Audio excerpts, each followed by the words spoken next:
विकासशील देशों में लोक प्रशासन की भूमिका।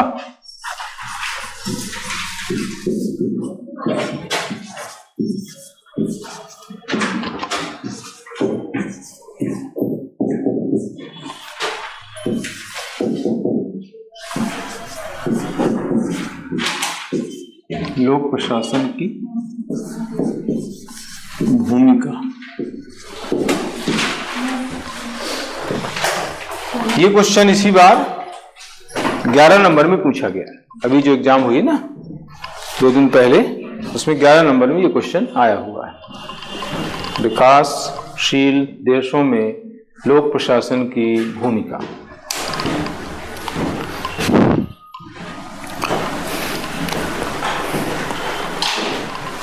इसमें वैसे 3 चीजें हमें बतानी होती हैं।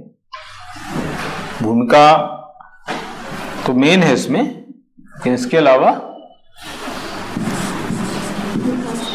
विकासशील देशों में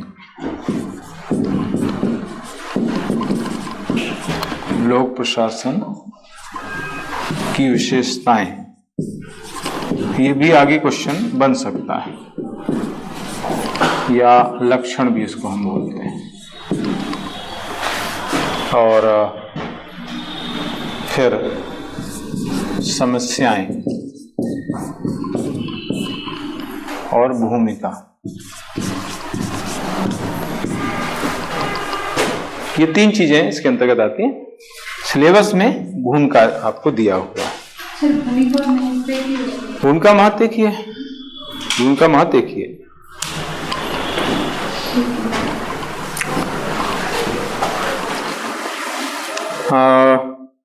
तो पहले हम विशेषताएं जानेंगे कि यहाँ पर, यानी जो विकासशील देश है, भारत जैसे विकासशील देश, वहां पर लोक प्रशासन किस तरह से काम कर रहा है, क्या उसके खास लक्षण है, उसकी प्रकृति क्या है, ये सारी चीजें यहाँ पर बताना है। तो उससे क्या होगा, उसी से आपको समस्याएं पता चल जाएंगी और उसी के आधार पर आपको भूमिका पता चल जाएगी। तो कॉन्सेप्ट समझने के लिए विशेषताओं का समझना जरूरी है। लोक प्रशासन का विकासशील देशों में जिस तरह से लोक प्रशासन काम कर रहा है, उसका कॉन्सेप्ट आप कब समझेंगे, जब आपको विशेषताएं या लक्षण पता रहेंगे। पहले तो आपको ये बताना रहेगा कि विकासशील देश होते कौन से हैं। पहले उनको आपको डिफाइन करना पड़ेगा स्टार्टिंग में, है ना। अब सीधे तो आप भूमिका नहीं लिख सकते हैं, पहले तो उनको डिफाइन करना जरूरी होता है कि विकासशील देश होते क्या हैं। तो विकासशील जो देश हैं, ऐसे देश हैं जो विकास के माध्यमिक सोपानों पर हैं, यानी विकास की मध्य अवस्था में।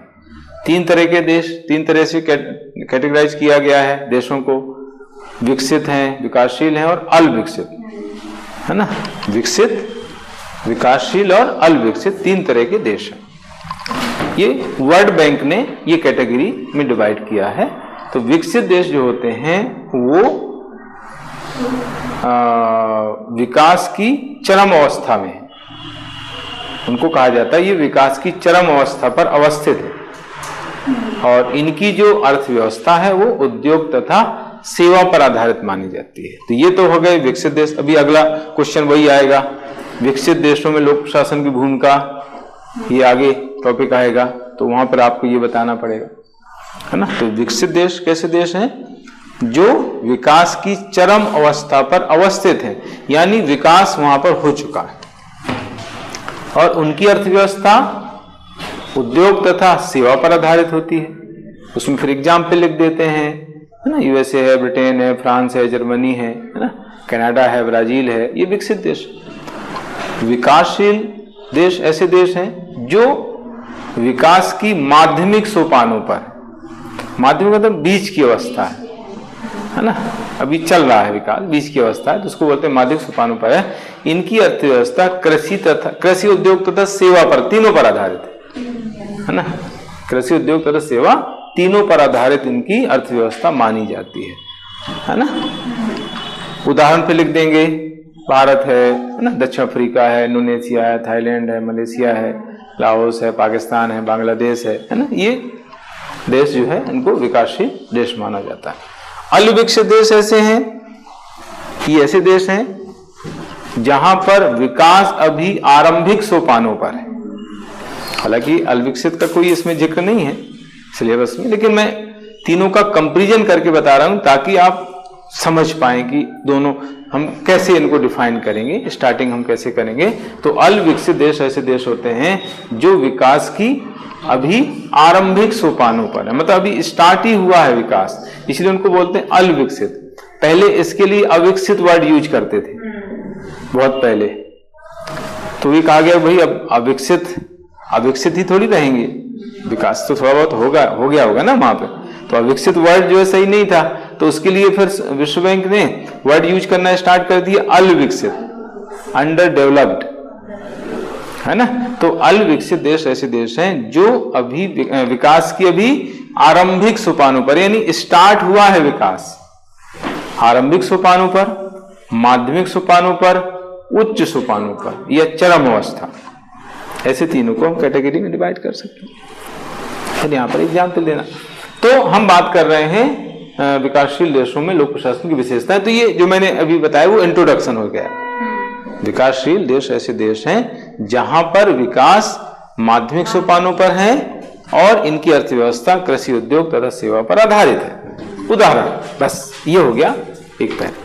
फिर इसमें मैंने नोट्स में प्रिज्मेटिक मॉडल का उल्लेख किया है, वो जरूरी नहीं है, अगर कभी याद रहे तो लिख सकते हैं। एक विचारक हुए हैं फ्रेडरिक्स, लोक प्रशासन के एक विचारक हुए हैं फ्रेडरिक्स, उन्होंने विकासशील समाज का अध्ययन करने के लिए एक मॉडल दिया जिसको बोलते हैं प्रिज्मेटिक मॉडल, और उसके अंतर्गत एक आता है साला मॉडल। वो इतना जरूरी नहीं है, वो तो बहुत टफ चीजें हैं। प्रिज्मेटिक मॉडल, साला मॉडल इतना टफ है कि गणित से, मैथ से भी टफ लगता है। फ्रेडरिक्स को भी पढ़ना जो है बहुत टफ काम है। एक पहले बुक चलती थी, सब्जेक्ट जो चलता था 2014 के पहले, प्रसाद एंड प्रसाद की बुक चलती थी, उसमें सारे थिंकर दिए रहते थे। अब उस बुक से थिंकर पढ़ना मतलब बहुत टफ माना जाता है। उस बुक से अगर फ्रेडरिक्स किसी ने पढ़ लिया स्टार्टिंग में तो फिर वो पब्लिकेट कभी लेते ही नहीं था। ये हालत थी, इतना टफ दिया हुआ था उसमें, मतलब एक एक लाइन को समझने में पसीने आते थे कि इसका मीनिंग क्या है। बाद में फिर इजी बुक आ गई तो सहूलियत हो गई। हाँ, तो वो खैर लिखना जरूरी नहीं है फ्रेडरिक्स का बोले, क्योंकि अभी याद ही नहीं रख पाएंगे, दिक्कत आएगी, नाम ही याद रखना बहुत मुश्किल होता है, तो वो उतनी आवश्यकता नहीं। हालांकि नोट्स में मैंने लिखा है पर इसकी आवश्यकता नहीं है। फिर आपको इसकी विशेषताएं, लक्षण बताना है।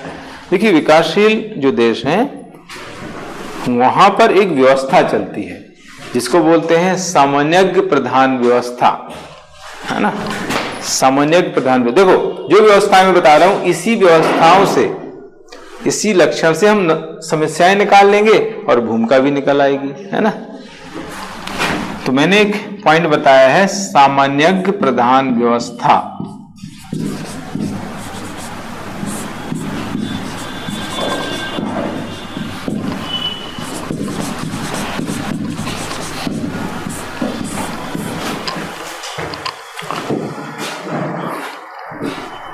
अब देखिए इसका मतलब क्या है, इसका मतलब गहरा है। अब यही होता है ना, जैसे अब बुक ये सबके पास है, अब सब पढ़ते हैं, अब ये जो वर्ड लिखा है इसका मतलब समझना बहुत मुश्किल है। बच्चे रट लेंगे, रट लिया बस हो गया, लेकिन रटा हुआ कभी कभी जो है वहां लिख नहीं पाते हैं या उल्टा पुल्टा लिख के आ जाते हैं तो गलत हो जाता है आंसर। सामान्य प्रधान व्यवस्था का मतलब यहाँ पर यह है कि हमारे यहाँ पर जो IAS अधिकारी होते हैं, IAS अधिकारी सचो स्तर के होते हैं, तो ये होते हैं सामान्यज्ञ। एक होते हैं सामान्यज्ञ, एक होते हैं विशेषज्ञ, है ना। तो सामान्यज्ञ जो है वो IAS पदाधिकारी, IAS IPS ये सामान्यज्ञ है, और इनको ही नेतृत्व तो यहां पर दिया गया है।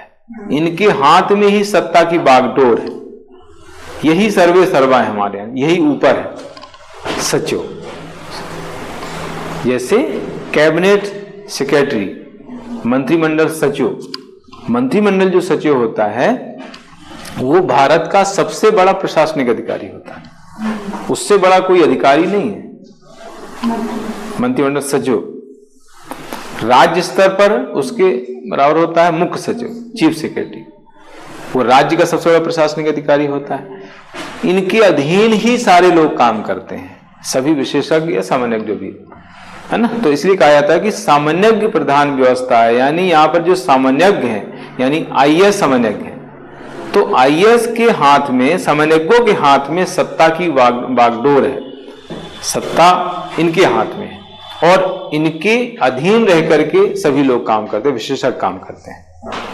सामान्यज्ञ इनको क्यों बोला जाता है आईएएस आईपीएस को?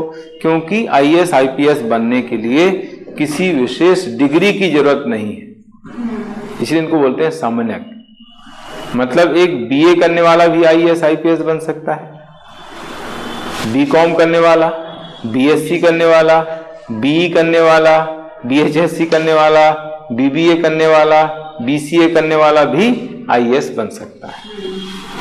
इनको कोई अलग डिग्री, अलग डिप्लोमा, टेक्निकल डिग्री की जरूरत नहीं होती है, उसको बोलते हैं सामान्यज्ञ। सामान्यज्ञ विशेषज्ञ का पहले मतलब समझना पड़ेगा, तब आपको सारी चीजें समझ में आएंगी। विशेषज्ञ का मतलब क्या होता है? जिसके लिए कोई विशेष डिग्री चाहिए हो, विशेष डिग्री डिप्लोमा चाहिए, कोई पर्टिकुलर सब्जेक्ट से जो है उसने अगर किया हुआ हो तो ही वो एग्जाम दे सकता है, तो ही वो सिलेक्ट हो सकता है, तो उसको बोलते हैं विशेषज्ञ, है ना। जैसे अब ये वैज्ञानिक वगैरह होते हैं, अब वैज्ञानिक आप ज्यादा दूर मत जाओ, आप जैसे राष्ट्रीय वन सेवा है, भारतीय वन सेवा है, राज्य वन सेवा है ना, तो इसके लिए बीएससी होना चाहिए, सब्जेक्ट पर्टिकुलर उसमें है, वो सब्जेक्ट अगर है तो आप फॉरेस्ट रेंजर दे सकते हैं, यहाँ पर उधर भारतीय वन सेवा दे सकते हैं। तो ये विशेषज्ञ सेवा है, भारतीय वन सेवा विशेषज्ञ सेवा है। भारतीय प्रशासनिक सेवा यानी आईएएस, भारतीय पुलिस सेवा यानी आईपीएस, आईआरएस, भारतीय विदेश सेवा आईएफएस फॉरेन सर्विस, है ना, IFS Indian foreign service, IFS Indian forest service होती है। तो फॉरेस्ट सर्विस विशेषज्ञ है, फॉरेन सर्विस सामान्यज्ञ है, ठीक है ना। तो हमारे यहाँ पर जो सामान्यज्ञ हैं उनके हाथों में सत्ता है और उनके अधीन ही सभी लोग काम करते हैं, इसलिए उसको हम कह रहे हैं सामान्यज्ञ प्रधान व्यवस्था। अब आया समझ में सामान्यज्ञ प्रधान का मतलब? तो मैंने कहा कि नोट्स में चीज लिखी हुई है, अब स्टूडेंट उसको रट रहा है, उसको पता ही नहीं कि इसका मीनिंग क्या है। प्रधान मतलब कौन, सामान्यज्ञ मतलब कौन ये। अब इससे समस्या क्या आ रही है? ये तो हो गया इसका लक्षण। अब इसी से हम समस्या का पॉइंट निकाल लेंगे, यहीं पर उसको पढ़ लो तो आपको इजी हो जाएगा पढ़ना, है ना। इससे समस्या निकलती है कि ये विवाद एक बना हुआ है, इसको बोलते हैं सामान्यज्ञ बनाम विशेषज्ञ विवाद। इससे एक विवाद निकल करके सामने आता है जिसका नाम है सामान्यज्ञ बनाम विशेषज्ञ विवाद।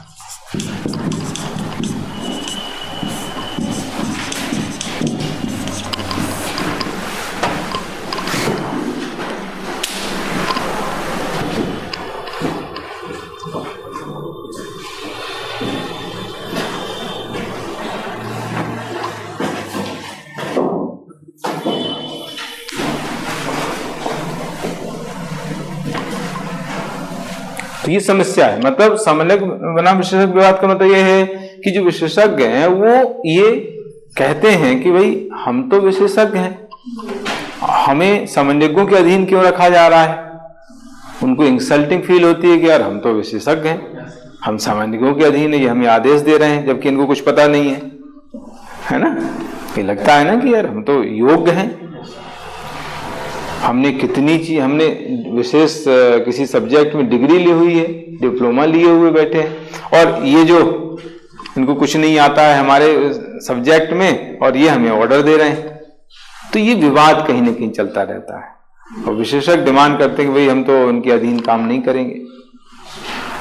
इनको सैलरी कम दी जाती है, सामान्यज्ञों को सैलरी ज्यादा दी जाती है, इसको फैसिलिटी ज्यादा है, उनको पावर ज्यादा है, सैलरी ज्यादा है, फैसिलिटी ज्यादा है, सब कुछ ज्यादा है। तो ये फिर मांग करते हैं कि भाई हमने क्या बिगाड़ा है आप लोग, हमें ऐसा क्यों किया जा रहा हमारे साथ, हम तो विशेषज्ञ हैं, स्पेशलिस्ट हैं हम तो ये विवाद है। ये विवाद इसकी वजह से आया क्योंकि सामान्यज्ञों को ऊपर रखा गया, विशेषज्ञों को उनके अधीन रख दिया गया, तो वो फिर ऑब्जेक्शन करते रहते हैं, डिस्प्यूट पैदा होता रहता है। ये इसके बाद आता है जो लोक सेवक हैं, वो राजनीतिक कार्यपालिका के प्रति उत्तरदायी होते हैं, या लोक प्रशासन या लोक सेवक, लोक सेवक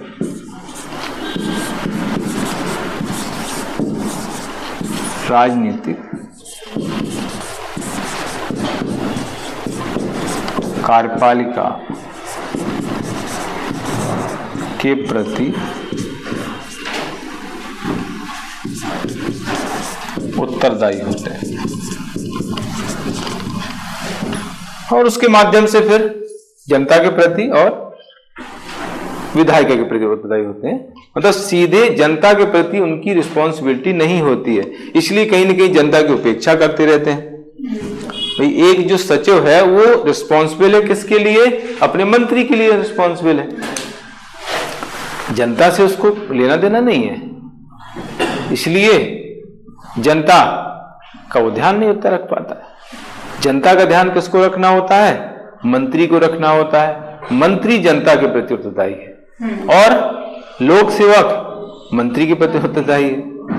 ऐसा है, तो जनता की कहीं न कहीं लोक सेवकों द्वारा उपेक्षा की जाती है, ये उसकी समस्या हो गई, क्योंकि जनता के प्रति उत्तरदायी नहीं है, वो अपने मंत्री के प्रति उत्तरदायी है, तो मंत्री को खुश करने के चक्कर में लगा रहता है, जनता के हितों का ध्यान उसको नहीं रहता है, क्योंकि उसको पता है कि जनता हमारा क्या कर लेगी, जो करेगा वो मंत्री करेगा, तो मंत्री का ज्यादा ध्यान रखा जाता है। जो भी पीए होते हैं, सचिव होते हैं, मंत्री का ही ध्यान रखें, क्योंकि उनको पता है कि अगर मंत्री हमसे नाराज हो गए तो प्रॉब्लम आ जाएगी।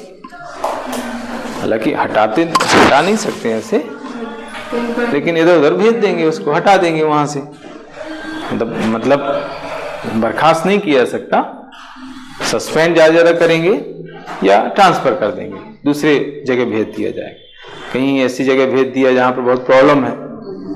ये करते हैं, मंत्रियों का यही रहता है, अगर मंत्री से नहीं बन रही है तो वो मंत्री जो है उसको ऐसी जगह भेजेगा जहां पर उसको नौकरी करना मुश्किल होगी, ऐसा हो जाता है, मतलब नौकरी नहीं कर पाएगा। जैसे अब यहां पर है एमपी में, आप देखो जैसे एमपी में कोई अधिकारी है जिसकी नहीं बन रही है मंत्री से, तो उसको भेज देगा उधर भिंड मुरैना या उधर बालाघाट भेज देगा, नक्सली क्षेत्र में भेज देगा छिंदवाड़ा इंटीरियर में भेज देगा, पातालकोट ये होता है। और जिसकी बन रही है उसको इंदौर, भोपाल, उज्जैन, देवास, शाजापुर, भोपाल के आसपास जो डिस्ट्रिक्ट हैं, इंदौर के आसपास जो डिस्ट्रिक्ट हैं, वहां पर उसको मिलता है। जी आशीष सिंह जो है यहाँ पर आ गए, टीलैया ये उनकी बन नहीं रही थी, नेताओं से नहीं बन रही थी, मंत्री से उनको भेज दिया यहाँ से। तो इंदौर में मतलब जो रह रहा है, इंदौर में जो नौकरी कर रहा है, मतलब आप मानो कि वो कहीं ना कहीं उसका है, ये है। मतलब इंदौर में सबको तो मिलता नहीं ना, इंदौर में नौकरी करना बहुत मुश्किल है सबके लिए है ना। हाँ, तो यहाँ पर ऐसे किसी को मिलता नहीं है। ये आशीष सिंह पहले हालांकि इंदौर में रहे हैं, नगर निगम आयुक्त रहे हैं, और उसके पहले उज्जैन कलेक्टर रहे हैं। तो उज्जैन कलेक्टर जब थे तब इनकी मुख्यमंत्री जी से, अभी जो मुख्यमंत्री हैं उनसे अच्छी इनकी ट्यूनिंग हो गई, इसलिए उनको यहाँ पर बुला लिया। ये पहले भोपाल में थे, भोपाल कलेक्टर, तो ये रहता है। तो इनको ट्यूनिंग जमा के रखनी पड़ती है, वही है प्रैक्टिकली बात मैं बता रहा हूँ जो चल रहा है ना। ठीक है, तो जनता की कहीं ना कहीं उपेक्षा होती रहती है, क्योंकि उनको पता है कि जनता क्या कर लेगी हमारी, क्या उखाड़ लेगी? मंत्री उखाड़ लेंगे तो मंत्री से वो मंत्री को खुश करने के चक्कर में लगे रहते हैं यार। ठीक है, ये इसके अलावा कहाँ भिंड मुरैना में क्या है, बहुत प्रॉब्लम है। वहाँ जो कल्चर है बहुत अलग है, वहाँ के जो लोग हैं वो कहते हैं ना ठस बहुत है, ठस बुद्धि वाले। हाँ मतलब आपको, हाँ वही भिंड मुरैना वही एरिया है। तो वहां पर क्या है कि आप कुछ ज्यादा कर नहीं सकते, उनसे बोल नहीं सकते। आप बोलेंगे तो तुरंत गोली बंदूक निकाल लेंगे और मर्डर कर देंगे।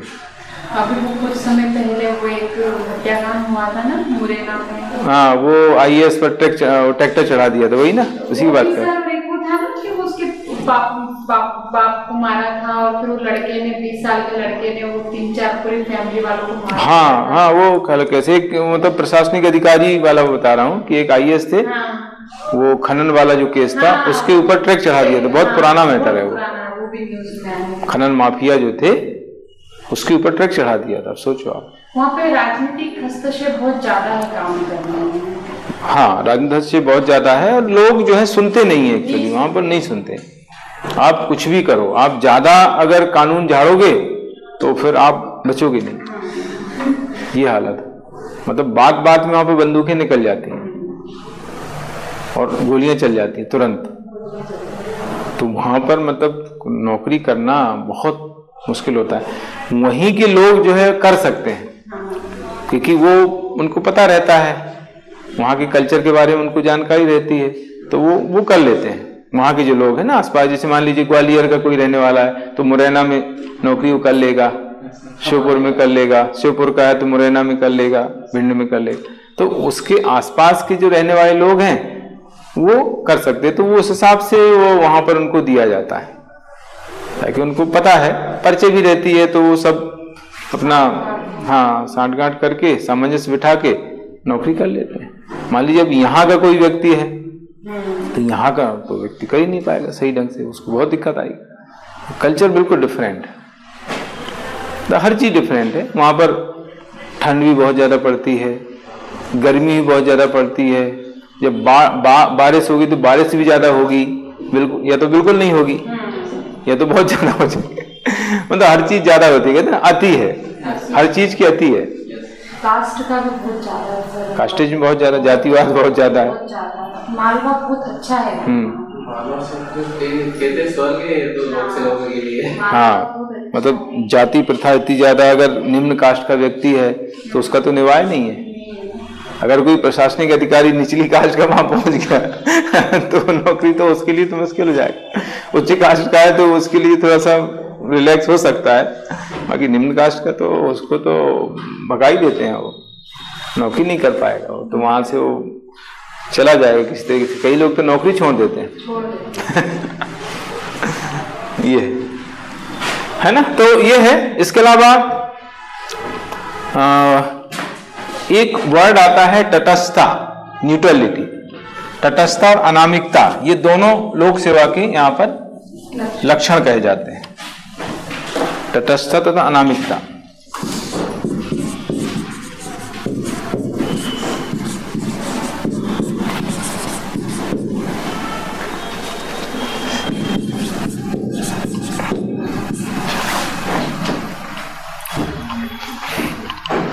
तटस्थता का मतलब होता है कि जो लोक सेवक होते हैं वो राजनीतिक रूप से तटस्थ होते हैं।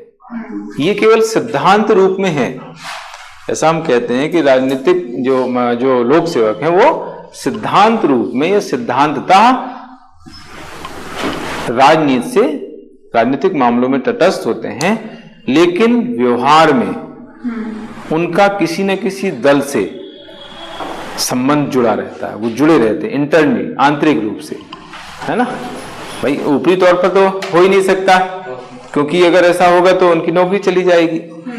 वो कोई स्टेटमेंट नहीं दे सकते हैं, पॉलिटिकल स्टेटमेंट नहीं दे सकते हैं, किसी पार्टी का हिस्सा नहीं बन सकते हैं, किसी पार्टी का कोई सम्मेलन हो रहा है उसमें हिस्सा नहीं ले सकते हैं, है ना, किसी दल में सम्मिलित नहीं हो सकते हैं, ये तो हो ही नहीं सकता। लेकिन आंतरिक रूप से वो कहीं ना कहीं किसी न किसी दल से संबद्ध रहते हैं, जुड़े रहते हैं। तो इसका दुष्परिणाम क्या है, इसमें क्या समस्या आती है? इसमें यह समस्या आती है कि एक दल के बाद जब दूसरे दल की सरकार आती है तो ट्रांसफर की प्रॉब्लम आती है, क्योंकि वो जुड़े हुए हैं। अब मान लीजिए भारतीय जनता पार्टी से जुड़े हुए जो लोग हैं, उनकी सरकार है तो उनको जो है पास में बुलाया जाता है, उनके जो करीब लोग हैं उनको पास में बुला लेंगे, अच्छे अच्छे जो शहर है वो दे दिए जाएंगे। जो कांग्रेस के समर्थक हैं उनको दूर भगा दिया जाएगा। अगर कांग्रेस की सरकार बन गई तो फिर फेरबदल होगा, फिर ट्रांसफर होंगे, ट्रांसफर इंडस्ट्री खुल जाती है, उसमें लाखों करोड़ों रुपए की डील होती है कि भाई इतने, जैसे अब बोरी लगती है, इंदौर चाहिए तो इतने लगेंगे। वैसे भी सर 18 महीने के लिए कमलनाथ की सरकार बनी थी तो पूरे 18 महीने ट्रांसफर ही होते रहे लगातार। मतलब कि देखो, एक व्यक्ति के 3-3, 4-4 बार ट्रांसफर हो गए। एक अधिकारी के जब ट्रांसफर हुए थे उस समय उनकी बनी तो उस समय ट्रांसफर थोड़ा बहुत तो होता ही है। भारतीय जनता पार्टी की बनी, कांग्रेस की बनी तो उस समय जो है ट्रांसफर उन्होंने, क्योंकि पूरा चेंज हो गया, गवर्नमेंट चेंज हो गई, दल चेंज हो गया तो बहुत ट्रांसफर हुए। फिर इनके बाद फिर वापस से बीजेपी की बनी, फिर ट्रांसफर हुए, लगातार ट्रांसफर हुए। तो बहुत बुरी हालत कभी कभी हो जाती है अधिकारियों की ट्रांसफर के चक्कर में।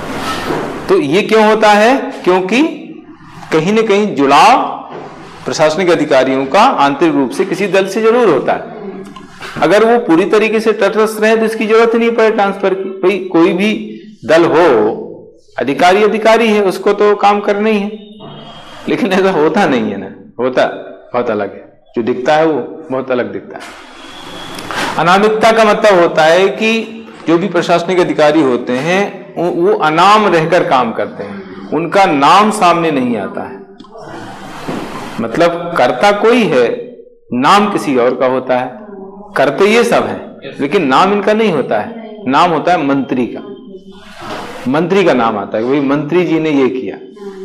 और करते सब सचिव हैं, सचिवों द्वारा ही पूरा काम किया जाता है देखा जाए अगर, लेकिन इनका नाम ना होकर मंत्री का नाम होता है।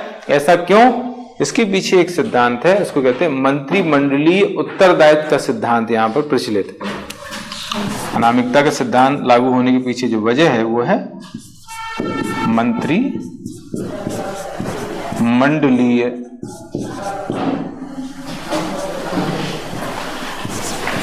उत्तरदायित्व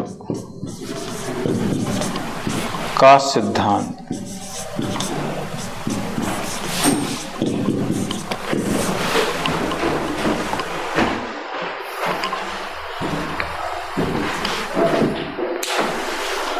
भारत में मंत्रिमंडलीय उत्तरदायित्व का सिद्धांत प्रचलित है, यानी इसका मतलब यहां पर यह है कि हर काम के लिए मंत्री उत्तरदायी है। कोई भी काम हो मंत्री उत्तरदायी है। अगर कुछ अच्छा होता है तो मंत्री की प्रशंसा होती है, अगर कुछ बुरा होता है तो मंत्री की कालर पकड़ी जाती है ना। टमाटर फेंके जाते हैं, सड़े टमाटर, सड़े अंडे फेंके जाते हैं, है ना, पुतले फूके जाते हैं। तो इसी को कहते हैं मंत्रिमंडलीय उत्तरदायित्व का सिद्धांत, यानी हर काम के लिए मंत्री उत्तरदायी होता है, इसलिए मंत्री का नाम आता है।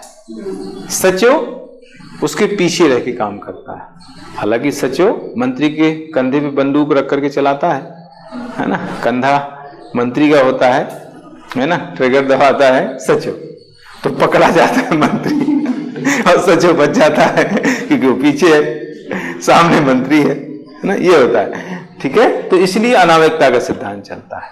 तो ऐसी क्या है, मंत्री की आड़ में सचिव अपनी मनमानी भी करते रहते हैं, कुछ भी चलता रहता है क्योंकि उनको सामने आना नहीं है, सामने मंत्री होता है ना।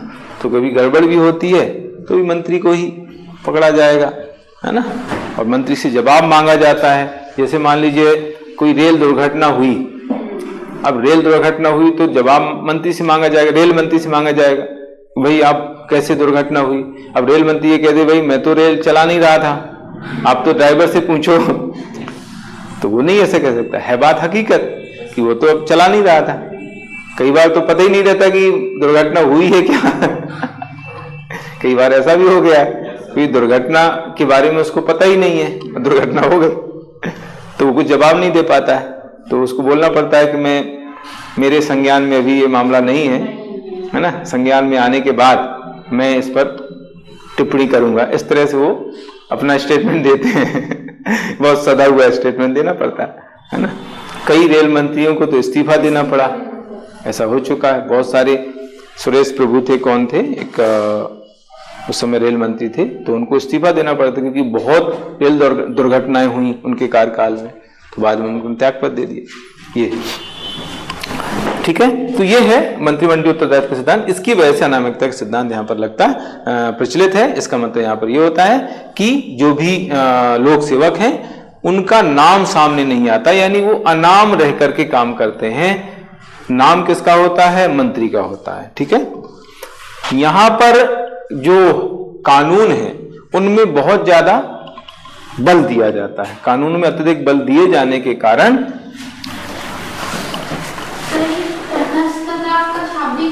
तटस्थता का मतलब अलग रह कर काम करना, उस पर इन्वॉल्व नहीं होना, किसी चीज में इन्वॉल्व ना रहते हुए काम करना, मतलब उससे अलग रहना, अपने आप को अलग रखना, उसको बोलते हैं तटस्थ। हाँ, निष्पक्ष वर्ड भी कह सकते हैं, है ना।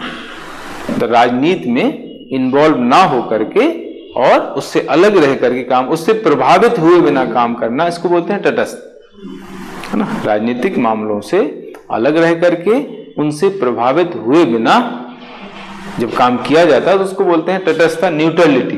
ठीक है। हाँ, मैं बता रहा था कि यहां पर कानूनों में बहुत ज्यादा बल दिया जाता है, तो इसकी वजह से एक वर्ड यूज होता है जिसको बोलते हैं लाल फीता शाही, है ना। ये वर्ड जो है टेक्निकल वर्ड है, लोक प्रशासन में इनका यूज बहुत होता है। लाल फीता शाही लक्षण, हाँ लक्षण है, और यही इसकी समस्या भी बन जाती है। लाल फीता शाही,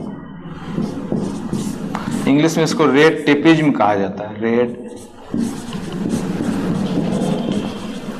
और इसका वर्ड जो है दो जगह और हम पढ़ते हैं।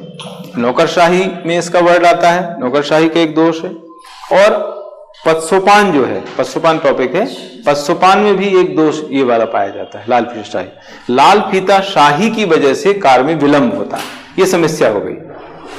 लाल फीता शाही ये तो लक्षण हो गया, विशेषताएं हो गई। लाल फीता शाही की वजह से कार्य में विलंब होता है, कार्य देरी से संपन्न होते हैं। लाल फीता शाही का मतलब देखिए क्या है। लाल फीता शाही में क्या होता है कि जैसे मान लीजिए कोई फाइल किसी पदाधिकारी के पास आई, ठीक है।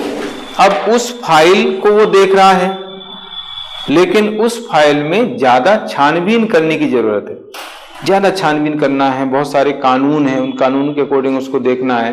तो वो क्या करता है, उस समय उसके पास समय नहीं है देखने का, तो वो क्या करेगा, उस फाइल में लाल फीता बांध करके और साइड में पटक देगा, तो हो गई लाल फीता शाही। यही है लाल फीता शाही, मतलब इसका एक्चुअल मीनिंग यही है कि किसी फाइल को आगे ना बढ़ा करके जब उसको उसकी जांच करने के लिए, उसकी गहराई से छानबीन करने के लिए जब कोई पदाधिकारी उस फाइल में लाल फीता बांध करके रख देता है, उसको आगे नहीं बढ़ाता है, तो ऐसी अवस्था को कहते हैं लाल फीता शाही, रेड टेपिज्म। ये क्यों होता है? क्योंकि बहुत ज्यादा कानून, कठोर कानून है, कानूनों की कठोरता की वजह से ऐसा करना होता है ना।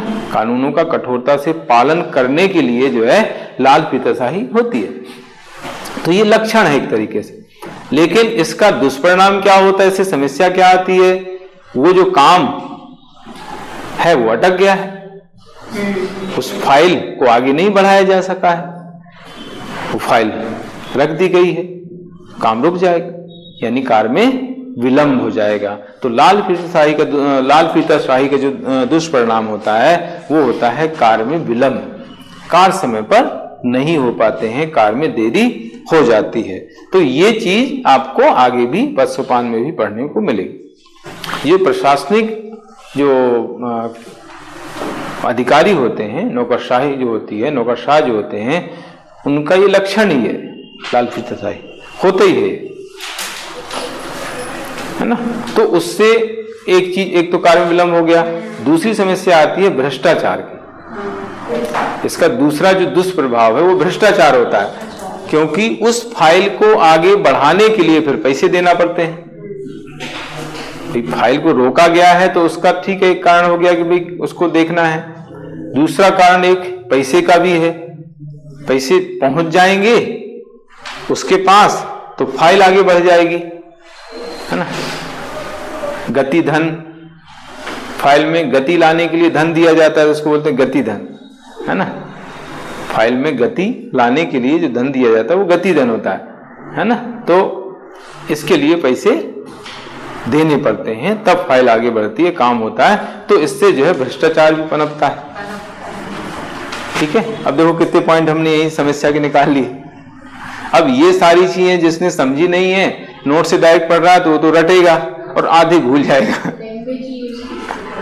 अब ये वर्ड जो है, जो ये वर्ड है ना, इसको क्या आता है, एक्सप्लेन किया नहीं है नोट्स में, क्योंकि अब वो आता है एक्सप्लेन करने का तो नोट्स में रहता नहीं है बुक में। अब ये क्लास में ही चीजें समझाई है, जैसे अब तटस्थ अनामकता है, इनका मीनिंग जो है समझना बच्चे के लिए जरूरी होता है। अगर उसने समझ लिया है तो लिख लेगा। कुछ व्यवहारिक एग्जाम्पल भी दे सकता है अगर उसने कॉन्सेप्ट समझ लिया है। अगर उसने रटा है तो व्यवहारिक एग्जाम्पल तो दूर, वो लिख ही नहीं पाएगा, वर्ड ही भूल जाएगा, क्योंकि टफ वर्ड है, ये टेक्निकल शब्द है जो कभी सुनने में नहीं आते हैं, या सुनने में आते हैं लेकिन उनका मतलब नहीं पता रहता है हमें, ना। सुनते रहते लेकिन मतलब नहीं पता। लालफिताशाही वर्ड बहुत यूज होता है लेकिन उसका मीनिंग क्या होता है नहीं पता चलता। पहले लालफिताशाही का मीनिंग भी पूछा जाता, लालफिताशाही का अर्थ क्या है, लालफिताशाही का दुष्परिणाम क्या होता है ना। लालफिताशाही का अर्थ पूछा जाता था, अब खैर उसमें पता नहीं, इसमें तो नहीं पूछेगा मेरे ख्याल से। तो यहाँ ये बात हो गई। इसके अलावा विकासशील जो देश हैं उसमें जो लोक प्रशासन होता है वो दोनों तरह के काम कर, देखो दो तरह के कार्य होते हैं। एक होते हैं नियामकी काम, रेगुलेटरी, और एक होते हैं विकासात्मक कार्य। दो तरह के कार्य होते हैं, है ना, हर जगह होते हैं, चाहे विकासशील देश हो, चाहे विकसित हो, चाहे अल्प विकसित हो। तो हमारे यहाँ पर जो लोक सेवक हैं, ये नौकरशाह हैं, वो दोनों तरह के काम करते हैं, नियामकी काम भी करते हैं और विकासात्मक काम भी करते हैं, है ना। नियामकी मतलब लॉ एंड ऑर्डर मेंटेन करना, रूल्स रेगुलेशन बनाए रखना, है ना, उनको लागू करवाना, कानून व्यवस्था बनाए रखना, ये है नियामकी।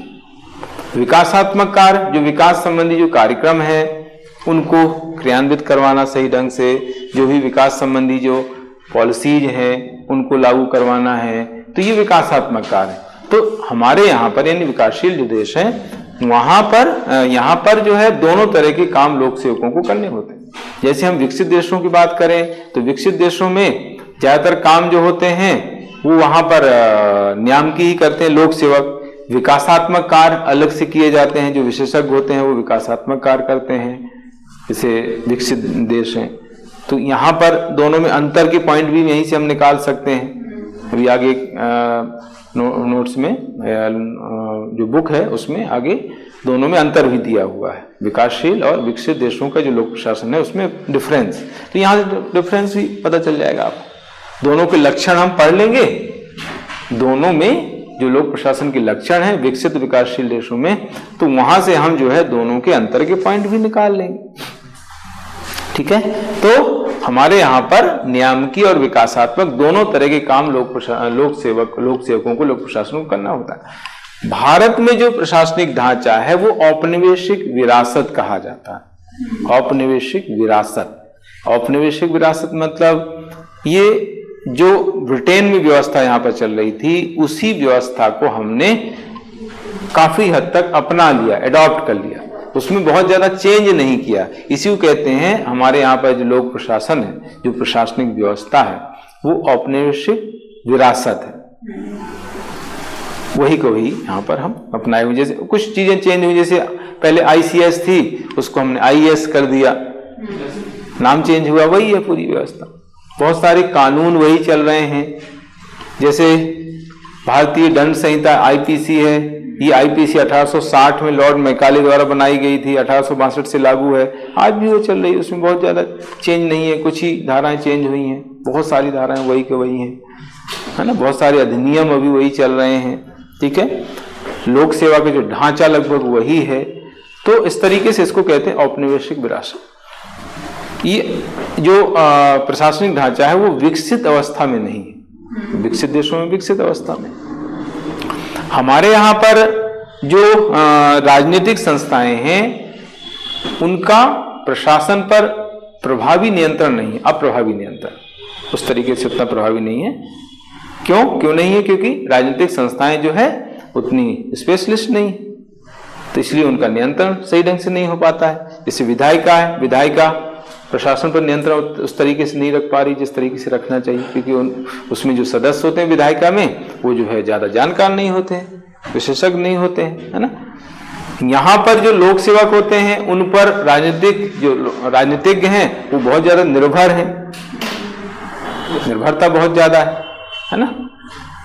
जैसे मैंने बताया कि अगर लोक सेवक या सचिव कुछ काम नहीं करे मंत्रियों का, तो मंत्री तो कुछ नहीं कर पाए, खत्म ही है। मंत्री और जो लोक सेवक होते हैं यानी राजनीतिज्ञ जो होते हैं और लोक सेवक जो होते हैं उनके बीच उनमें जो है जो पृष्ठभूमि बहुत अलग रहती है, योग्यताओं में बहुत अंतर होता है ना। शैक्षणिक पृष्ठभूमि में बहुत अंतर होता है, योग्यता में बहुत अंतर होता है। जो राजनीतिज्ञ हैं वो मान के चले आप लगभग अनपढ़ होते हैं, बहुत कम पढ़े लिखे होते हैं, और जो लोक सेवक होते हैं वो बहुत ज्यादा पढ़े लिखे होते हैं। ये बहुत कम पढ़े लिखे, वो बहुत ज्यादा पढ़े लिखे।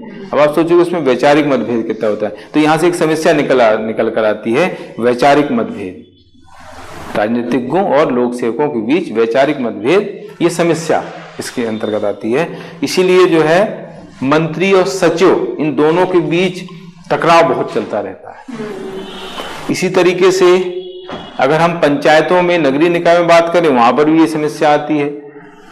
जैसे जिला पंचायत अध्यक्ष, जिला पंचायत अध्यक्ष और जिला पंचायत सीओ, ये वही है स्थिति। जिला पंचायत अध्यक्ष राजनीतिक होता है और जिला पंचायत सीओ आईएएस नॉर्मली होता है, प्रशासनिक अधिकारी होता है। इनके बीच बहुत विवाद चलते रहते हैं, है ना।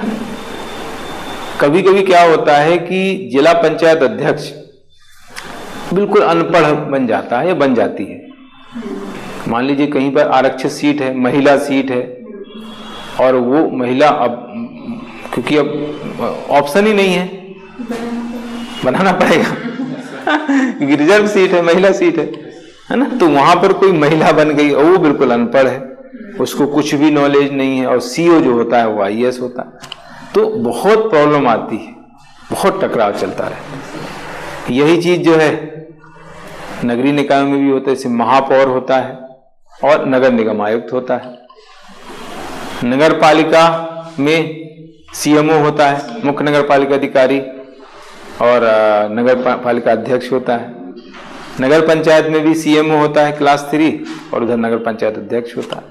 तो ये बहुत ज्यादा विवाद के क्षेत्र हैं जो मैंने बताया है, क्योंकि इनकी जो शैक्षणिक पृष्ठभूमि है उसमें बहुत ज्यादा अंतर पाया जाता है हमारे यहाँ। ठीक, तो इस तरीके से जो है ये मैंने लक्षण के पॉइंट बताए हैं, और यहीं से हमने समस्याएं पढ़ ली, अलग से आपको पढ़ने की जरूरत ही नहीं पड़ी। भूमिका की जहां तक बात है, तो भूमिका के जो पॉइंट हैं यहाँ पर, जो विकासशील देशों में जो भूमिका के पॉइंट है वो हमने महत्व में वही लगभग लिखे हैं, मैक्सिमम पॉइंट वही आ जाएंगे। देश में कानून व्यवस्था बनाए रखने का इनका काम, भूमिका होती है ना। जो भी सरकार की नीतियां होती हैं, कार्यक्रम होते हैं, है ना, योजनाएं वगैरह होती हैं, उनका प्रभावी क्रियान्वयन करके और विकास को आगे बढ़ाते हैं, है ना? वही है आपदा प्रबंधन। प्राकृतिक आपदाएं को समय जो है प्राकृतिक जो भी प्रभावित व्यक्ति हैं उनको राहत कार्य उपलब्ध कराने का काम इनके द्वारा किया जाता है। प्राकृतिक आपदाओं के समय आपदा प्रबंधन संबंधी काम इसके द्वारा किया जाता है ना। देश की एकता अखंडता को बनाए रखना है, संविधान का संरक्षण करना है, जो पिछड़े वर्ग हैं, जो प्रत्यक्त वर्ग हैं, है ना, विकलांग हैं, उनके हितों की सुरक्षा करना है, ठीक है। और मंत्री हैं, उनके संसदीय उत्तरदायित्वों में को पूरा करने में उनकी मदद करना है, ठीक है। सार्वजनिक जो उपक्रम हैं उनको संचालित करने में इनकी बहुत बड़ी भूमिका होती है, उनके द्वारा ही संचालित किए जाते हैं सार्वजनिक उपक्रमों के बारे में। नई चुनौतियां मैंने आप लोगों को बताई हैं। नई चुनौतियां जो है विकासशील देशों में हैं, वो चुनौतियां आपको यहाँ पर बताना है। विकासशील देशों में चुनौती जो है, एक तो नक्सलवादी, जैसे भारत में नक्सलवादी समस्या है, आतंकवादी तो खैर हर जगह है ना, ग्लोबल वार्मिंग है, और साइबर क्राइम है, गरीबी है, भ्रष्टाचार है, भुखमरी है ना, कुपोषण है। ये सारी जो समस्याएं विकासशील देशों में हैं उनका आपको उल्लेख करना है यहाँ पर। नई चुनौतियां यही है, तो इनका सामना करने में सरकार की इनके द्वारा मदद की जाती है। तो मैक्सिमम चीजें वही हैं, इसमें बहुत ज्यादा आपको कोई ऐसा नहीं है। पर आप ये ध्यान रखना है, जैसे इसमें एक लाइन में लिखा हुआ है, अगर ये आपको लॉन्ग में पूछा गया है तो हेडिंग दे करके उनको थोड़ा सा डिस्क्राइब करना है। ये चीज आपको समझना है, हेडिंग दे करके। यही चीज अगर आपको 5 नंबर में पूछे तो पॉइंट, डायरेक्ट पॉइंट लिख करके, और उस पॉइंट का जो मेन शब्द है उसको अंडरलाइन कर देते हैं। 11 नंबर में पूछा गया है तो वो जो मेन पॉइंट है उसको हेडिंग बना दो और एक लाइन में डिस्क्राइब कर दो, है ना। ये तरीका हमें अपनाना होता है। 5 नंबर में डायरेक्ट पॉइंट लिखना है, उस पॉइंट के अंतर्गत जो मेन वर्ड है उसको अंडरलाइन कर देना। अंडरलाइन एक ही बार करें, ज्यादा नहीं करें।